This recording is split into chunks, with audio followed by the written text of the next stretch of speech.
Alright, so hi everyone and welcome you all to the Bankers Grid. Guys, bank of Baroda manager sales scale 2 के लिए कौन apply कर सकते कौन apply नहीं कर सकते, बहुत सारा कंफ्यूजन है। वो सारा कंफ्यूजन हम लोग इस वीडियो में क्लियर करेंगे। सारी पोस्ट को हम देखेंगे कि कौन सी पोस्ट अप्लाई कर सकती है, कौन सी पोस्ट अप्लाई नहीं कर सकती। सेशन स्टार्ट करें उससे पहले अगर आप एलिजिबल होते हो तो आप 6 ऑफ अगस्त यानी कि कल ऑनवर्ड्स आप लोगों की रजिस्ट्रेशन स्टार्ट हो चुके। 26 अगस्त लास्ट डेट है, तो अगर आप एलिजिबल होते हो तो अप्लाई कर दीजिएगा। एंड प्रिपरेशन करना चाहते हो तो व्हाट्सएप करके आप बैच में ज्वाइन कर सकते हो। कंप्लीट पैकेज रिटन एग्जाम का आप लोगों के लिए अवेलेबल है एट 2499 ओनली, और 2999 में आप लोगों का विद इंटरव्यू पैकेज इसमें इंक्लूडेड है। तो जिस टाइम पर भी आप वीडियो देखेंगे all subjects are very well covered. सारी फैकल्टीज आप लोगों को हर सब्जेक्ट पर प्रॉपर गाइडेंस के साथ में प्रिपेयर कराएंगे शॉर्ट टाइम में, सो दैट कि आप इस एग्जाम में अच्छा परफॉर्म कर सके। लाइव क्लासेस थोड़े टाइम बाद स्टार्ट होगा। रिकॉर्डेड एक्सेस अभी भी अवेलेबल है, आप स्टार्ट करके अपना प्रिपरेशन स्टार्ट कर सकते हो 24/7। जिस टाइम पर वीडियो देख रहे हो व्हाट्सएप करेंगे and team will help you out with the manual payment process. WhatsApp number screen पर अवेलेबल है। सेशन स्टार्ट करते हैं। सबसे पहला जो नोटिफिकेशन में चेंजेस आएगा इसे ना, इस बार ध्यान से समझना है इस बात को। Minimum 0 3 years of experience in sales है ना, sales in banking and financial institutions exclusively. देखो इस बार ये वर्ड मेंशन है एक्सक्लूसिवली। इट्स दैट्स व्हाई मैंने इसको हाईलाइट करवाया आप लोगों के लिए। इन लाइबिलिटीज प्रोडक्ट्स है ना, देखो एक और लिखा हुआ है इन लाइबिलिटीज प्रोडक्ट। लेकिन अगर मैं आप लोगों को लास्ट ईयर का नोटिफिकेशन एक बार रीड आउट करके बता दूं, लास्ट ईयर मींस अभी जो दिसंबर एंड में आया था, उसका अगर मैं नोटिफिकेशन रीड आउट करके बताऊंगा तो उसमें क्या लिखा था ध्यान से सुनिएगा। 0 3 एक्सपीरियंस मिनिमम रिक्वायर्ड है। Experience in marketing and sales in banking and financial institutions exclusively liabilities product, ऐसा लास्ट टाइम पर मेंशन नहीं था। तो लास्ट टाइम पर कैंडिडेट जो कि इंश्योरेंस बैकग्राउंड से थे, जो भी फाइनेंशियल इंस्टीट्यूशन है जैसे कि एनबीएफसी या फिर माइक्रो फाइनेंस इंस्टीट्यूशन, या जहां पर वो लेंडिंग का काम कर रहे थे, क्रेडिट का भी काम कर रहे थे, सेल्स और मार्केटिंग में, वो लोग भी अप्लाई कर पा रहे थे। बट इस बार प्रॉब्लम है कि कौन अप्लाई कर पाएंगे। तो पहला प्रोफाइल का नाम जो मैं बताऊंगा वो तो 100% अप्लाई कर पाएंगे, जो कि है रिलेशनशिप मैनेजर का पोस्ट। रिलेशनशिप मैनेजर जो कि लाइबिलिटी सेक्शन में काम करते हैं, आप लोग 100% अप्लाई कर सकते हैं without giving a single second thought to it. आप लोगों का प्रोफाइल इसके लिए मोस्ट सूटेबल प्रोफाइल है। अगर आपके सामने कोई और कैंडिडेट रहेंगे तो आपके चांसेस ज्यादा बनेंगे, बिकॉज आप लोगों का एक्सपीरियंस मोर रिलेवेंट है जो प्रोफाइल में मेंशन्ड है। और इस बार इन्होंने अपने नोटिफिकेशन में क्लियरली लिखा भी है कि exclusively in liabilities product. Okay, exclusively in liabilities product. तो दैट्स व्हाई अगर जो भी कैंडिडेट्स है जो कि रिटेल बैंकिंग में सेल्स का काम कर रहे हैं, सेल्स का प्रोफाइल का काम कर रहे हो और ऑफिसर कैडरे का काम है, तो आप अप्लाई कर सकते हो। मोस्टली रिलेशनशिप मैनेजर प्रोफाइल बहुत सुटेबल है इस प्रोफाइल के लिए, ठीक है।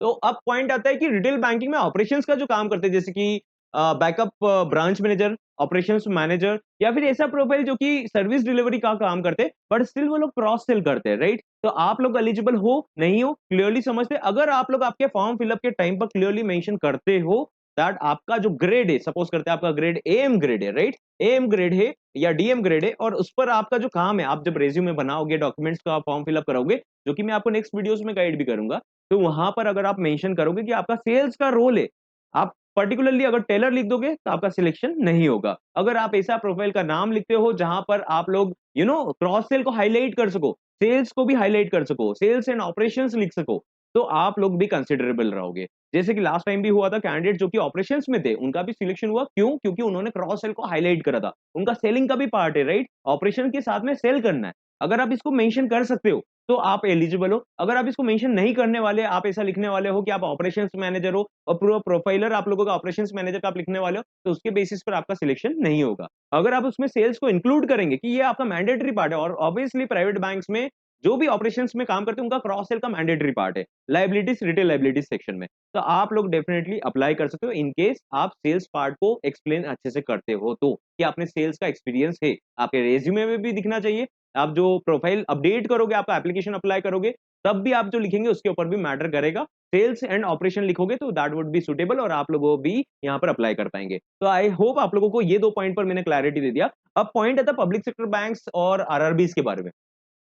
अब कैंडिडेट्स यहाँ पर जैसे कि ब्रांच में काम करते हैं तो मल्टीपल डेस्क का काम करना पड़ता है। जैसा हो सकता है कि आप क्रेडिट डिपार्टमेंट में हो, है ना, लोन डिपार्टमेंट का काम कर रहे हो, एसेट सेक्शन में हो, तो यहाँ पर ध्यान रखिएगा कि आपने लाइबिलिटीज नहीं हैंडल करा, बट अगर आप भी लाइबिलिटीज पार्ट को मैंडेटरी दिखा सकते हो, लाइक कि आपका काम तो चलो ठीक है कि आपने बोला कि आप एसेट का काम कर रहे हो, ठीक है, एसेट का काम कर रहे हो, बट अगर आपने उसमें दिखाया कि आपके अकाउंट्स के भी क्रॉस सेल आप करते हो, अकाउंट्स को भी सेल करते हो, लाइक अगर आप होम लोन देख रहे हो, सपोज करते फॉर एन एग्जांपल, तो आप उस केस में अगर सपोज करते हैं आप ऑटो लोन भी देख रहे हो, लोन डिपार्टमेंट देख रहे हो, तो उसके साथ में आप सेविंग्स और करंट अकाउंट भी ओपन करते हो, टारगेट फुलफिल करते हो, तो इन दैट केस आप भी एलिजिबल रहेंगे। गवर्नमेंट बैंक में क्या होता है, कैंडिडेट्स जो रहते हैं, जो काम करते हैं, वो यूजुअली क्रॉस सेल करके ही आराम से काम कर लेते हैं, राइट? ऐसा तो कोई बोलता नहीं कि मुझे सेल्स बिल्कुल नहीं करना है। तो अगर आप जैसे लेंडिंग पार्ट भी देख रहे हो, तो भी आप लोग ये ऑपरेशन वाला पार्ट, जैसे कि लायबिलिटी वाला पार्ट है, इसको भी हाईलाइट कर सकते हो। By default savings account, current account सब कुछ मैंडेटरी लगता है। सपोज करते हैं आप वर्किंग कैपिटल के डिपार्टमेंट में काम करते हो,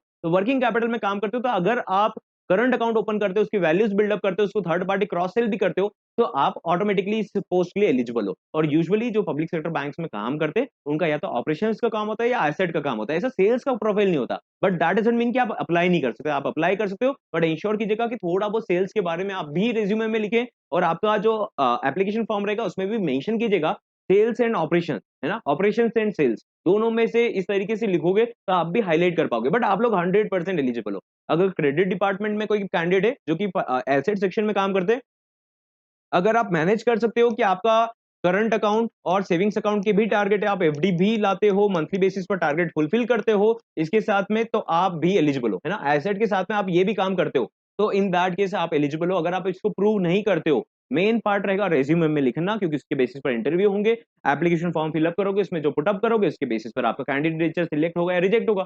तो दैट इज वाई इसको पॉइंट को कंसिडर कीजिएगा कि आप सेल्स को हाईलाइट कर रहे हो, savings account, current account, liabilities part को आप हाईलाइट कर रहे हो। अगर आप इसको साथ में हाईलाइट कर सकते हो, नॉट जरूरी कि आप 100% इसी को हाईलाइट कर देंगे। अगर आपका एसेट का काम है तो एसेट का भी थोड़ा लिखिए, और पूरा करंट अकाउंट, सेविंग्स अकाउंट ये सब आउटसोर्स करते हो, आउटसोर्स करवाते हो, है ना? तो इसी के बेसिस पर आपका भी कंसीडर हो जाएगा। तो what I told so far is कि अगर आप रिटेल बैंकिंग ऑपरेशंस में काम करते हो, क्रॉस सेल को हाईलाइट करिएगा, सेल्स को हाईलाइट करिएगा कि आपका टारगेट है, उसके बेसिस पर आप फुलफिलमेंट करते हो, वैल्यूज बिल्डअप करते हो, ठीक है, बंडल्ड अप करते हो मल्टीपल प्रोडक्ट से लायबिलिटी सेगमेंट में, तो आप एलिजिबल हो। अगर आप रिलेशनशिप मैनेजर या सेल्स में काम कर रहे हो, तो आप डेफिनेटली एलिजिबल हो अगर लायबिलिटी प्रोडक्ट है।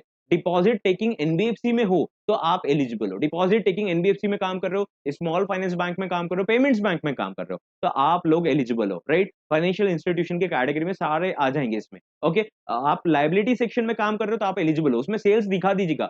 बहुत से ऑर्गेनाइजेशन में यूजुअली सेल्स वैसे भी क्रॉस सेल का काम रहता है, तो आप उसको हाईलाइट करिए। ये सोचकर मत बैठ जाइएगा कि ऑपरेशन में हम लोग बैठते तो हम शायद अप्लाई नहीं कर सकते, आप लोग अप्लाई कर सकते हो।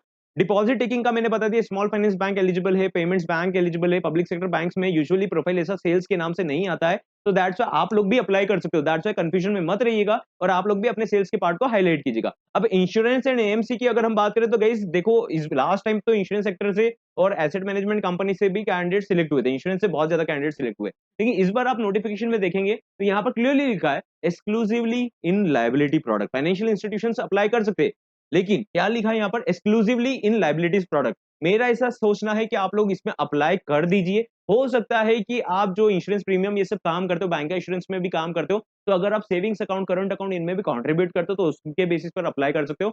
या तो आप प्रीमियम भी लेते हो, तो काइंड ऑफ आपके ऑर्गेनाइजेशन का तो वो लायबिलिटी है, तो उस केस में भी आप एक पॉइंट को सोचेंगे तो आप अप्लाई कर सकते हो, बट इसके भरोसे मत बैठिएगा। 100% इसके ऊपर रिलाई मत कीजिएगा। इन केस आपका रिजेक्शन हो जाए तो वो पॉसिबिलिटी बन सकता है, क्योंकि लायबिलिटी सेक्शन क्लियरली लिखा है, यहाँ पर सेल्स क्लियरली लिखा है ना?